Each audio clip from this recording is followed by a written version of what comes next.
Assalamualaikum warahmatullahi wabarakatuh.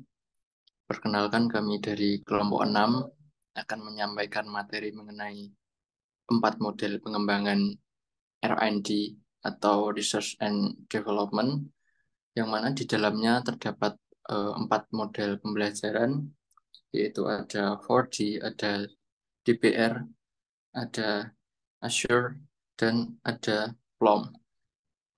Nah, untuk anggota kelompok, yang pertama ada Hanif Muslimah, kemudian Nur Cahyati Nugraha, ketiga Novela Qanaah, dan terakhir saya sendiri yaitu Anwar Syaifullah. Nah, untuk model yang pertama mengenai 4D akan disampaikan oleh Saudara Hani Muslimah. Pada Saudara Hanif saya persilahkan. Yang pertama 4D model atau Define, Design, Develop, dan Deliver adalah model pengembangan yang dimulai dengan tahap definisi masalah, desain instruksional, pengembangan bahan ajar, dan pengiriman hasil akhir. Model 4D sering digunakan untuk pengembangan pembelajaran yang sederhana dan cepat. Terdapat langkah-langkah pada model 4D. Yang pertama, define atau definisi, yang kedua desain, yang ketiga develop atau pengembangan, yang keempat deliver atau pengiriman. Penjelasannya yang pertama, langkah define. Pada tahap ini melibatkan identifikasi kebutuhan pembelajaran dan tujuan yang ingin dicapai dari program pembelajaran. Tahap selanjutnya desain. Pada tahap ini program pembelajaran dirancang dengan mempertimbangkan konten, metodologi, dan media pembelajaran yang akan digunakan. Langkah selanjutnya develop atau pengembangan. Pada tahap ini melibatkan pembuatan konten dan media pembelajaran serta pengembangan instruksi dan pengukuran evaluasi pembelajaran. Langkah yang terakhir yakni deliver atau pengiriman. Pada tahap ini melibatkan pelaksanaan program pembelajaran dengan melibatkan peserta didik dan pendidik yang ditunjuk. Oke, baik, terima kasih Saudara Hanif. Itu tadi paparan mengenai materi 4D, dan yang kemudian untuk model berikutnya yaitu model DBR atau Design Based Research. Nah, pada model ini akan disampaikan atau dijelaskan oleh Saudara Nur Cahyati Nugraha. Pada Saudara Nur Cahyati saya persilahkan. DBR atau Design Based Research merupakan model penelitian yang mengintegrasikan pengembangan produk dengan penelitian empiris untuk menghasilkan solusi yang inovatif dan efektif dalam konteks tertentu. Langkah-langkah DBR yang pertama, identifikasi masalah, yang kedua, rancangan solusi atau peta konsep, yang ketiga, pengujian, yang keempat, refleksi. Pada identifikasi masalah, merupakan tahap awal pada penelitian DBR, di mana peneliti sebelum turun ke lapangan harus mengidentifikasi dan menganalisis masalah yang akan diteliti. Yang kedua, ada rancangan solusi. Pada tahap ini, solusi dirancang berdasarkan latar belakang masalah yang terjadi guna mendapatkan hasil dari tujuan penelitian. Yang ketiga, desain dan pengujian. Pada tahap ini melibatkan desain dan pengujian solusi pembelajaran berdasarkan teori pengembangan yang telah dipilih sehingga akan menghasilkan suatu rancangan akhir yang terbaik. Dari hasil analisis yang diperoleh terdapat beberapa uji coba seperti mengembangkan praktek dan kajian teoritis sebagai solusi memecahkan masalah, kemampuan ritmik, metodi, dan intervalis. Pada tahap terakhir yaitu refleksi, menghasilkan prinsip-prinsip desain atau rancangan pada penelitian ini. Biasanya refleksi ini digunakan dengan melakukan diskusi dengan para pakar pada bidang yang berkaitan dengan permasalahan tersebut. Oke, baik, terima kasih Saudara Nur Cahyati Nugraha sudah menyampaikan mengenai materi model DBR yang mana sudah dijelaskan tadi, ada pengertian, ada langkah-langkah, dan disertai dengan penjelasan. Untuk materi berikutnya yaitu mengenai model Azure, yang mana model ini memiliki pengertian yaitu model pengembangan pembelajaran yang berfokus pada penggunaan teknologi dan media dalam proses pembelajaran. Adapun langkah-langkah dalam melaksanakan model ini, yaitu yang pertama kita perlu menganalisis tujuan, dan selanjutnya diikuti seleksi media, dan yang ketiga pengembangan materi, keempat ada validasi, kelima tahap penggunaan, dan yang terakhir adalah tahap evaluasi. Adapun penjelasannya yaitu mengenai analisis tujuan atau objektif. Pada langkah pertama ini, peneliti itu harus menentukan tujuan penelitian yang ingin ia capai. Dan tujuannya ini juga harus spesifik dan jelas, sehingga apa dapat memudahkan peneliti dalam melakukan sebuah penelitian. Selanjutnya langkah yang kedua itu seleksi media atau media selection. Nah, pada langkah kedua ini, pemilihan media pembelajaran yang tepat untuk mencapai tujuan penelitian. Peneliti harus mempertimbangkan berbagai faktor seperti jenis media yang cocok untuk tujuan penelitiannya, seperti ketersediaan media, serta kemampuan dan kebutuhan dari target audiens itu sendiri. Kemudian yang ketiga ada pengembangan materi atau pemanfaatan. Pada langkah ketiga ini, peneliti akan mengembangkan sebuah materi pembelajaran itu berdasarkan tujuan penelitian yang telah ditetapkan pada penelitian sebelumnya. Materi yang dikembangkan harus disesuaikan dengan media yang telah dipilih pada langkah yang kedua tadi, pada seleksi media atau media selection. Dan tahap selanjutnya yaitu ada validasi atau validation. Pada langkah ini, model Azure memvalidasi atau menguji sebuah materi pembelajaran yang telah dikembangkan. Validasi dapat dilakukan dengan cara melakukan review atau uji coba kepada beberapa responden untuk memastikan materi yang dibuat itu sudah sesuai dengan tujuan penelitian atau belum. Kemudian yang tahap kelima, yaitu ada penggunaan atau use.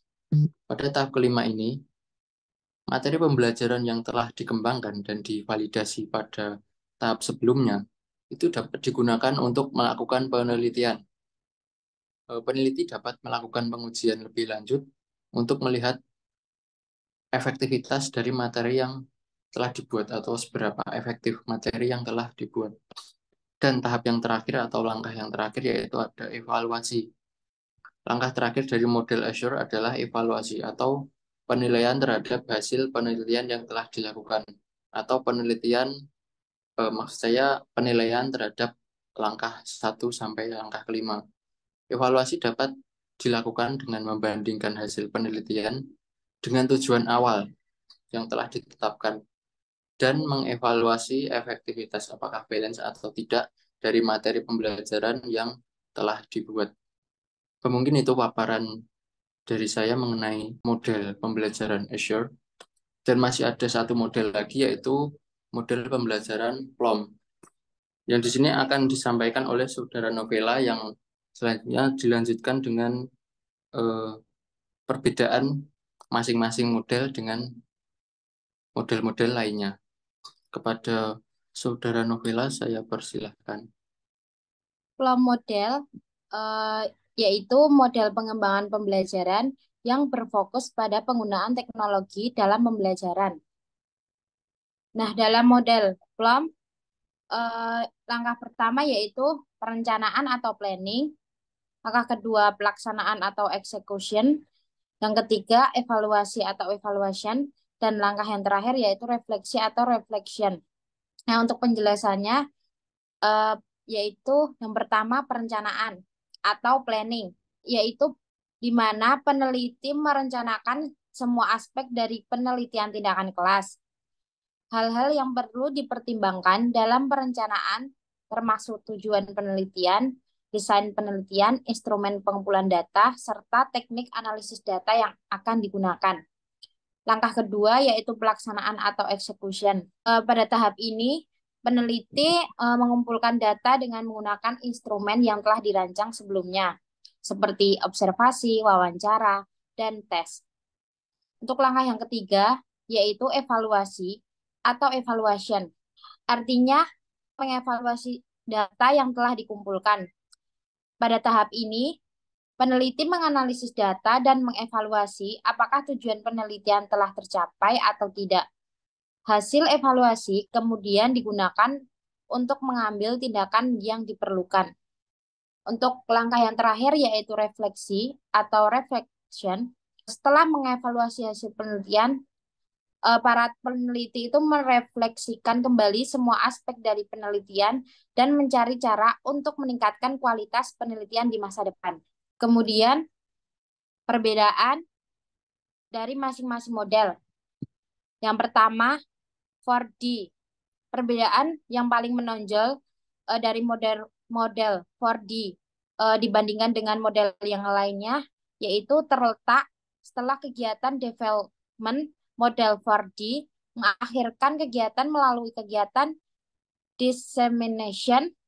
Model 4D tidak mencantumkan implementasi dan evaluasi karena menurut pertimbangan rasional mereka, proses development selalu menyertakan kegiatan pembuatan produk atau implementasi, evaluasi, dan revisi. Yang kedua, DBR. Perbedaan yang paling menonjol untuk model DBR dibandingkan model yang lainnya, yaitu pada model DBR dalam mengembangkan dan menguji teori dilakukan secara bersamaan. Dan pada kausalitas harus ditangani dengan sangat hati-hati dan didasarkan pada pandangan yang realis dan orientasi proses pada kausalitas di dalam desain belajar terdapat lingkungan yang inovatif. Yang ketiga, Azure.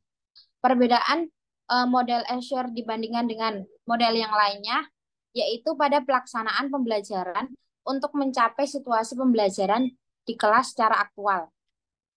Dan yang terakhir, perbedaan Plum dibandingkan dengan model yang lainnya, yaitu setiap model memiliki ciri khas masing-masing dalam perencanaan pengembangan yang baik dan efektif, baik dalam langkah-langkah yang ada, dalam model pengembangan maupun dalam menguji materi pengembangan. Oke, baik. Terima kasih untuk Saudara Novela dan terima kasih juga untuk teman-teman semuanya yang sudah menyampaikan materi secara jelas dan saya rasa juga sudah cukup lengkap. Dan yang terakhir akan saya bacakan kesimpulan mengenai 4 model research and development yang mana di dalamnya ada 4D, ada DBR, ada Azure, dan ada Plum. Dapat disimpulkan bahwa 4D ini merupakan model pengembangan yang sering digunakan untuk pembelajaran yang lebih efektif dan efisien. Serta model ini tidak mencantumkan implementasi dan juga evaluasi. Dan kemudian mengenai DBR, bertujuan untuk menghasilkan solusi yang inovatif dalam konteks tertentu. Dan ini agak sedikit berbeda dengan 4D, yang mana model ini tetap memperlakukan evaluasi dalam langkah-langkahnya seperti itu. Kemudian Azure memiliki pengertian model pengembangan pembelajaran yang berfokus pada teknologi dan media. Langkah-langkah ketika melaksanakan model ini yaitu ada analisis tujuan, seleksi media, kemudian validasi, penggunaan, dan yang terakhir ada evaluasi. Model yang terakhir yaitu adalah yang baru saja disampaikan yaitu model Plum. Model ini mirip sebetulnya dengan model sebelumnya yaitu Azure, yaitu sama-sama berfokus pada teknologi. Namun perbedaannya terletak pada basis proyek yang terdapat pada model Plum. Baik, mungkin itu yang dapat kelompok 6 sampaikan. Ada kekurangan, saya sebagai moderator, saya minta maaf dan juga mewakili teman-teman semuanya dalam menyampaikan materi. Bila ada kesalahan, kekeliruan, kami mohon maaf. Dari saya cukup. Akhirul kalam, wassalamualaikum warahmatullahi wabarakatuh.